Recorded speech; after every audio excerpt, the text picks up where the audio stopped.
से देख ले। प्रगुण कुछ नहीं है, जैसे हमने जोड़ के समय में देखा था संवरक का नियम, क्रम विनिमय का नियम, साहचर्य का नियम, घटाने में भी देखा था। तो हमने देखा था जोड़ में तो ये तीनों नियम फॉलो कर रहे थे, घटाते समय सिर्फ संवरक नियम फॉलो कर रहा था, ये दोनों नियम फॉलो नहीं कर रहे थे। तो आओ आज हम ये भी देखें कि परिमेय संख्याओं के गुणा की संक्रिया के नियम यानी प्रगुण तीनों चीजें फॉलो करती हैं गुणा करते समय या नहीं। तो संवरक नियम गुणा में क्या होगा कि जब हम किसी परिमेय संख्या की गुणा करते हैं, मान लीजिए 7/6 को 2/1 से मल्टीप्लाई करते हैं, तो हम कहते हैं कि मल्टीप्लाई करने के बाद यानी गुणा करने के बाद एक परिमेय संख्या आएगी। आती है तो संवरक नियम फॉलो करेगा, नहीं आती है तो नहीं करेगा। सॉल्व कर लेते, 2 1 जा 2, 2 3 जा 6, ऊपर की ऊपर से, नीचे की नीचे से, तो 7 1 जा 7, 3 1 जा 3। तो यह एक क्या है बेटा, परिमेय संख्या है। तो इसी को कहते हैं संवरक का नियम। इसका मतलब ये हुआ कि जब हम किसी दो परिमेय संख्याओं की गुणा करते हैं तो परिमेय संख्याओं की गुणा करने पर वो संवरक नियम का पालन करता है। तो अब हमारा पहला नियम ये हो गया कि जब दो परिमेय संख्याओं की गुणा हुई तो उनका गुणनफल भी एक परिमेय संख्या आता है। तो ये हमारा क्या हो गया, गुणा की संक्रिया पर संवरक का नियम। अब दूसरा नियम आते क्रम विनिमय का नियम। ये हमारा पहला नियम था। दूसरा नियम क्रम विनिमय। क्रम विनिमय से पता ही चला कि क्रम में परिवर्तन कर लेना। मान लीजिए 2/5, एक हमने परिमेय संख्या ये ले ली और दूसरी हमने ले ली 7/-4।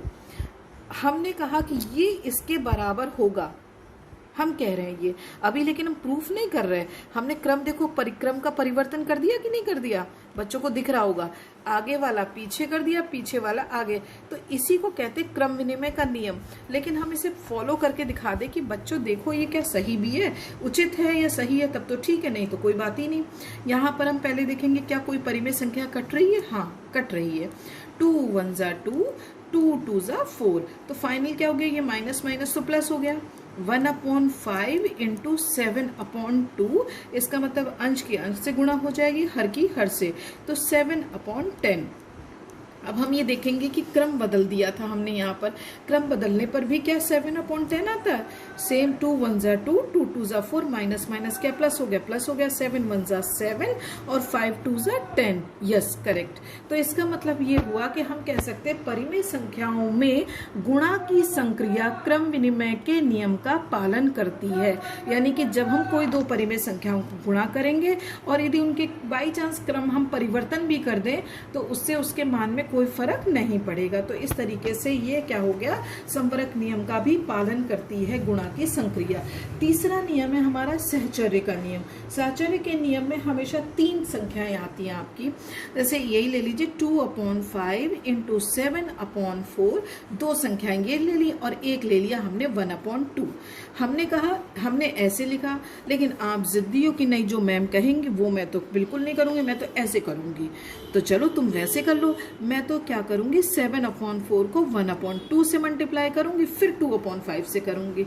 तो हमने कहा चलो जो तुम्हारी मर्जी वो तुम करो, जो हमारी मर्जी हम, चलो देखते क्या होता है।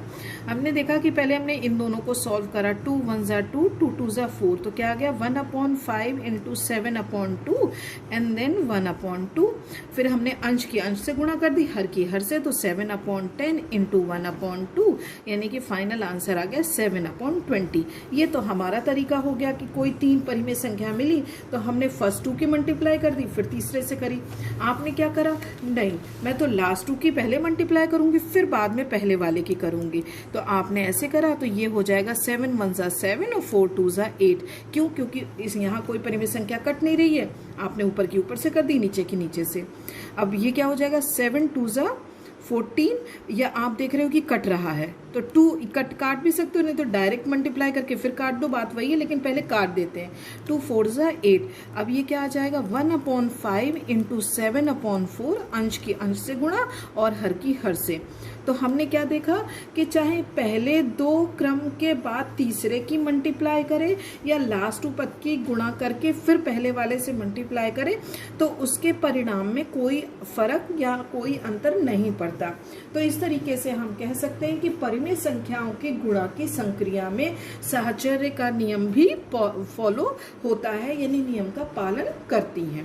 तो ये बेटा पहले हमने बता दिया परिमेय संख्याओं की गुणा, और ये हमने सारे नियम बता दिए। नियम में क्या था, संवरक का नियम, यानी कि जब कोई दो परिमेय संख्याओं की मल्टीप्लाई करते हैं तो हमेशा उसका गुणनफल एक परिमेय संख्या आता है।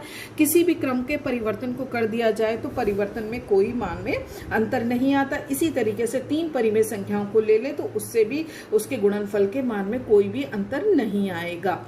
अब हम तीसरी चीज आपके सामने रखते हैं, परिमेय संख्याओं के योगफल पर गुणन का वितरण नियम। वितरण नाम ही लग रहा, वितरित कर देना, डिस्ट्रीब्यूट कर देना, लेकिन किस पर, योगफल पे। तो हमने यहाँ पर पहले से थोड़ा लिख रखा है जिससे कि वीडियो हमारा लंबा ना बने। ये दो परिमेय संख्याएं हैं, बच्चों को दिख रहा होगा ये दोनों परिमेय संख्याएं क्या है, जुड़ रही हैं, लेकिन बाहर वाली परिमेय संख्या क्या हो रही, गुणा हो रही है। तो अब हमें इसे वितरित करना है, यानी बांटना है। किसको बांटना है, P अपॉन Q को। तो जब हम बेटा P अपॉन Q को बांटेंगे तो P upon Q A upon B में भी बटेगा। देखो तो क्या हो जाएगा, P upon Q into A upon B, और फिर क्या हो जाएगा, P upon Q into C upon D। तो इसी को कहते हैं परिमेय संख्याओं के योगफल पर गुणा का वितरण नियम। ये हमें जब कोई प्रॉब्लम या कोई क्वेश्चन मिलता है तो उसको हम सॉल्व करने में इसका यूज कर सकते हैं। बच्चे कहेंगे कैसे, मान लीजिए 4 अपॉन 3 या 5 कुछ भी हो, एक उदाहरण मैं आपके सामने ले रही हूँ, -7 अपॉन 5, इस तरीके से क्वेश्चन मिल जाए। अब इसको कहा जाए कि सॉल्व करो, तो आपने या तो इन दोनों को ऐड कर दो एंड देन फाइनल आंसर कर दो, या फिर आप क्या करो, इसको इससे वितरित करके तब कर दो। तो दोनों तरीके से कर सकते हैं। मैं आपको दोनों तरीके से करके दिखाती हूँ। सिंपल है तरीका। पहले मैंने क्या करा, मेरा दिमाग काम कर रहा है जैसे हम लोग बॉड मास करते हैं ना, ब्रैकेट वाला, उसके हिसाब से पहले मेरा दिमाग दौड़ा। तो हमने क्या करा, 1/2 ये ब्रैकेट खोल देंगे, प्लस माइनस -7 अपॉन 5, फिर क्या हो जाएगा, -4/3, फॉर्मूला नॉर्मल एलसीएम ले लिया, ये 5 आ जाएगा, ये आ जाएगा आपका 14, एंड देन ये हो जाएगा -4/3 इंटू -9/10, एंड देन ये हो जाएगा। चूंकि दो चिन्ह एक साथ नहीं रह सकते, मैंने बताया था कि एक म्यान में दो तलवार नहीं रह सकती। सो माइनस माइनस क्या हो जाएगा, प्लस ये आ गया आपका 4/3 इंटू 9/10, 3 1 ज़ा 3, 3 3 ज़ा 9। एक में एक ही बार करेंगे बेटा, स्टेप बाय स्टेप करेंगे, एक बार में सम्मत काट देना, नहीं तो हौच पौच हो जाएगा। 4 2 2 ज़ा 4 एंड 2 5 ज़ा 10। फाइनली आंसर आ रहा है 2/1 3/5, अंश की अंश से मल्टीप्लाई और हर की हर से, तो 3 2 ज़ा 6, 5 1 ज़ा 5। ये आपका आंसर आ गया। ठीक, अभी क्या करना, ये हमने एक कॉमन वे अपना लगा दिया कि वॉर्ड मास के अकॉर्डिंग, कि पहले हमने इसको प्लस कर दिया फिर मल्टीप्लाई कर लिया, लेकिन हम अभी वितरण का नियम लगाएं इसी वाले सवाल में। सो देखो अगेन सेम क्वेश्चन ले रहे हैं, जिससे कि आपको किसी तरीके का कंफ्यूजन ना हो कि ये अलग था इसलिए ऐसा आंसर आ गया, वो अलग था ये। अब हमने क्या करा, वितरण का नियम का प्रयोग करा। वितरण का नियम क्या कहता है, 4/3 इंटू 1/2, इसमें इसका डिस्ट्रीब्यूशन हो गया, प्लस है बीच में, प्लस लगा दिया, एंड देन 4/3 का डिस्ट्रीब्यूशन हो गया -7/5 में। चूंकि एक साथ दो चिन्ह नहीं रह सकते तो ब्रैकेट लगा लेते हैं। अब सिंपल है, इसको इससे कर देंगे, इसको इससे गुणा कर देंगे, तो 2 1 ज़ा 2, 2 2 ज़ा 4, -2/3 हो जाएगा। ठीक, और ये प्लस, क्योंकि माइनस माइनस प्लस हो गया, कोई नंबर किसी से नहीं कट रहा, तो ये क्या हो जाएगा 28/5 3 ज़ा 15 या 3 5 ज़ा 15। अब आपने क्या करना है, ये शायद कोई नंबर कट रहा था, किसी से नहीं कट रहा। अब आपने क्या करा, एलसीएम ले लिया, 15 ले लिया, 3 5 ज़ा 5 2 ज़ा 10 प्लस 28, ये आपका आ गया प्लस का 8/15। क्यों आ गया प्लस का 8/15, क्योंकि यहाँ पर प्लस वाली संख्या बड़ी है। तो ये फाइनल इसका आंसर आ गया।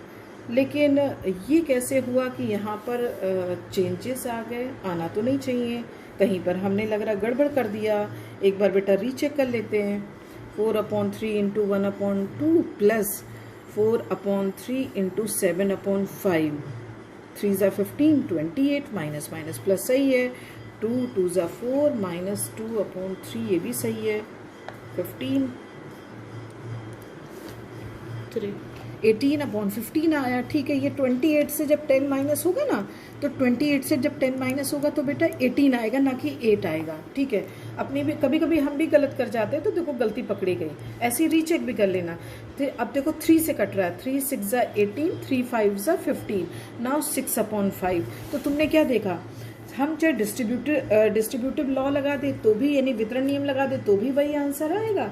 और सिंपल आप अपने तरीके से करना चाहे तो ये तरीका आप दोनों आप फॉलो कर सकते हो एज यू विश, लेकिन आपको नियम सब पता होने चाहिए, क्योंकि कभी कभी क्या होता है फिल इन द ब्लैंक्स आ जाता है। अब फिल इन द ब्लैंक्स के अकॉर्डिंग क्या है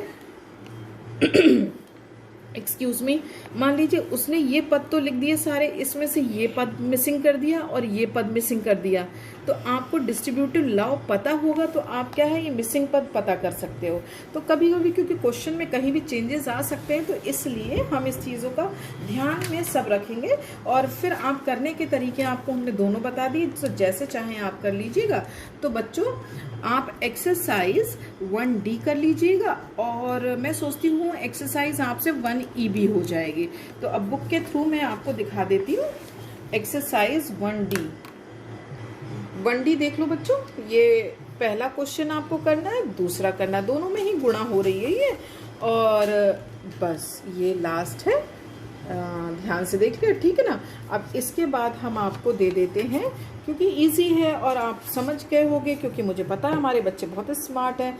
तो हम 1E भी कर लेंगे। देखिए 1E में क्या है, सिर्फ सत्य और असत्य बताना है। तो आपने जो नियम पढ़े हैं उस नियम को, इन्हीं प्रगुण को आप ध्यान रखोगे तो कर लोगे। तो क्वेश्चन नंबर आपको 1 करना है, इसके बाद क्वेश्चन नंबर ये 3 करना है, 2 नहीं करेंगे, ठीक है। 3 कर लेंगे और 4 कर लेंगे बस। तो देखो 3 आप एक बार और देख लो, ठीक। तो बच्चों मैं सोचती हूँ कि सभी बच्चों को अच्छे समझ आ गया होगा, और उम्मीद करती हूँ कि आप सभी बच्चे होमवर्क करके अपने अपने व्हाट्सएप ग्रुप पर भेज देंगे। ओके बच्चों, बाय बाय, थैंक यू।